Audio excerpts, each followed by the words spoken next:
depression. Everybody's out of work or scared of losing their job. The dollar buys a nickel's worth. Banks are going bust. Shopkeepers keep a gun under the counter.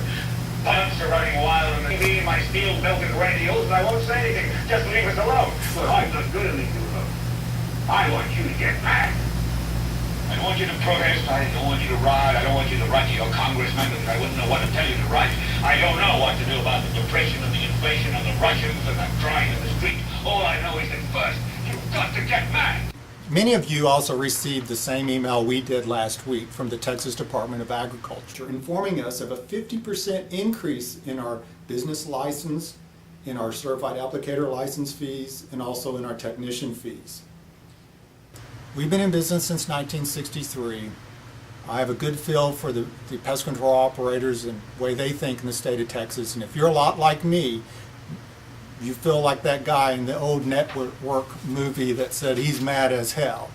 As businessmen and women, we work hard for our money, and none of us have not been touched by this economic downturn. Some of us adapted faster than others, and some just had to close up shop. There's no doubt we had to economize to survive the last 2 years. Our prices are going up, and we understand the cost of doing business, and we understand the cost of not only the private sector, but also the public sector's increase of costs. The pest control industry has adjusted. Just to give you a little history, when the old Structural Pest Control Board in the 1990s wanted more inspectors, the pest control industry accepted an increase in our licensing fees so we can add 3 inspectors. Then in 2001, the .com and the 9/11 caused a cycle where the state government took away those 3 inspectors. Now what was interesting is they increased our licensing fees, they took away our inspectors, and then they kept that money for the general fund at the government. What I'm going to show you is the truth about the current proposed fee increase at this point in time, and a chart showing the board before and after the sunsetting process. I hope and I think I know you will come to some of the same conclusion as I did. This was stated in the proposed rule changes, and you need to keep this in mind. This is part of this rule change. Quotes, "The charging of a fee is necessary to enable the continued operation of a leaner, cost-efficient program due to a new legislative requirement that the program generate revenue to completely offset its costs. The ability of the department to enforce statutory requirements will be impacted if the department does not assess a fee that recovers the cost of the program." Now, they stated in the email that they looked at the program and they were going to raise it 80%, but instead they found some savings and did it only by 57% increase in the licensing fees. Now, to give you some more information, on January 15th, 2010, all agencies received a letter from the governor, Speaker of the House, Lieutenant Governor, and the response for the Texas Department of Agriculture was, we're going to do our reductions, and part of it was a temporary hiring freeze. So now let's go and look at the charts. I put together charts. You know, Ross Perot liked those charts, and I put together a pretty clear-cut chart of a lot of information that was compiled actually during the sunset process. And then it took a little more effort for me to pull some of the numbers from some of the budgets of the Texas Department of Agriculture.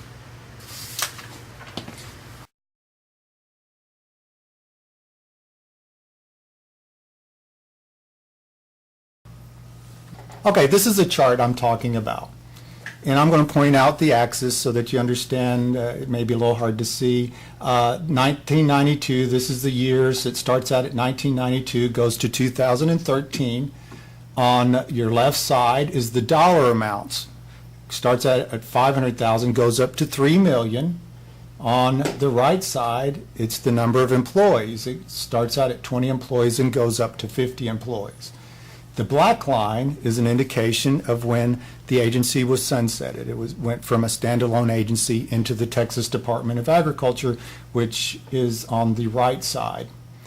Our industry, pest control industry, is a pretty stable industry over the years, usually pretty close to the same number of outlets, same number of certified applicators, same number of licensed technicians in the industry.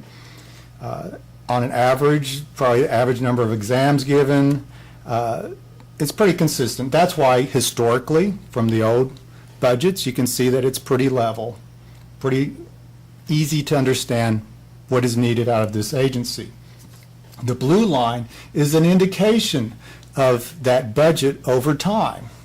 Now, when we go over to the sunset for the Texas Department of Agriculture, Pest Control Services, you can see a blue square here is an indication of the budget, and that's another blue square of an actual indication of a budget in 2009. The green line is the professional fees, the business license, certified applicator license, technician license, examination fees. You can see that green line trailing above the budget. The budget is what the legislature gives them to spend, and this is what is actually collected by the industry. See, after the sunset, actually it was fairly high in about 2007 and started to drop down. Makes sense. 2008, we had like an economic downturn even in Texas, and people, some individuals, their companies just didn't make it. Makes sense that those fees would drop down some. The red line is an indication of the number of employees at the agency. At one point in time in the history of the standalone agency, they had 39 employees. Matter of fact, the industry was asked, would we be able to raise the fees a little bit so we can add inspectors? And the pest control industry in Texas said, yeah, we want a few more inspectors. Well, the .com occurred in about 2001, that's 9/11. We had economic problems, and everyone was asked to reduce their budget. We lost our 3 inspectors, actually more, and they went down to about 31 inspectors. However, they didn't say, well, let's give those individuals back their business license fees. So you can see the general fund stayed pretty level up there because they continued to collect those fees. However, we did lose our 3 inspectors at that point in time. So going over into the Texas Department of Agriculture section, once again, the budget stayed about the same, around probably $1.3 million, maybe around 30-some employees. And then what had happened after that is some of the reasons why now they're asking us for a 50% increase in our licensing fees. We need to look at the blue line, and then the light blue line is proposed budgets. The green line, once again, is their professional fees. At this point in time, when this blue intersects this green line, is an indication that the agency is no longer living within its means. Matter of fact, in their future budgets, they continue to decide, well, we're going to spend even more money on our budget, and so they have to somehow get this green line up here, and that is the reason for this 57% increase. For an industry that has the same number of business outlets, the same number of technicians, and that is just a clear understanding to me is that the state agency has decided that they can't, and they've even written it down, they want to continue an operation of a leaner, cost-efficient program, and it's quite clear that they don't have that capability at this point in time. If you looked at this, it looks like that they have too many employees at the agency and they need to correct it. It is quite clear that during this economic downturn that this agency has decided to increase the number of employees in the budget an astronomical amount that has forced them to ask for a 50% increase in our licensing fees. And we expect our government to be efficient and to work leaner, and when they say that they're going to work leaner and they're increasing their employees by 50%, and increasing their budget by about 100%, that is not a lean organization. And we need to call them on that. We need to tell people what our industry is about. We collected over $45 million in sales tax that goes to the state of Texas and goes to the local communities in 2010. And that's a $2 million improvement from the highest year, which was 2008. We do collect a lot of money for the state, and now they're asking us to even give them more money.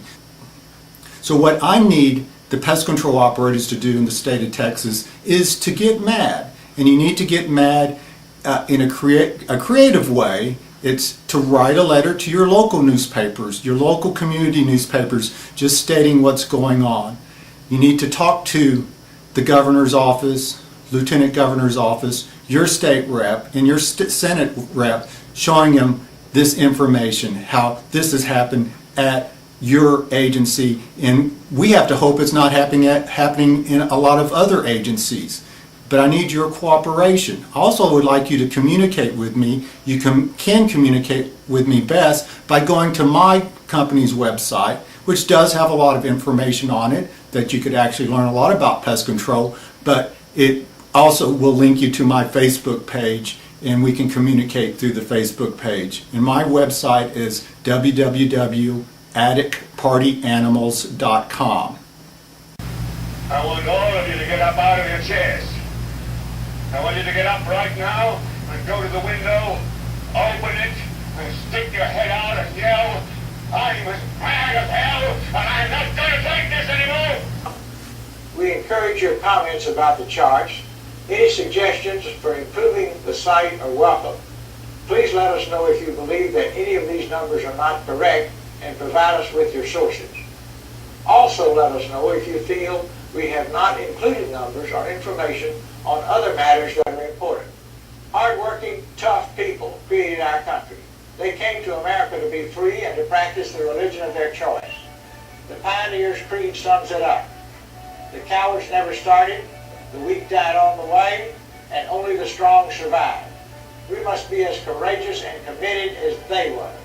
It is our responsibility to pass along a better, stronger country to our children, and we must start immediately. To quote Winston Churchill, we need action this day.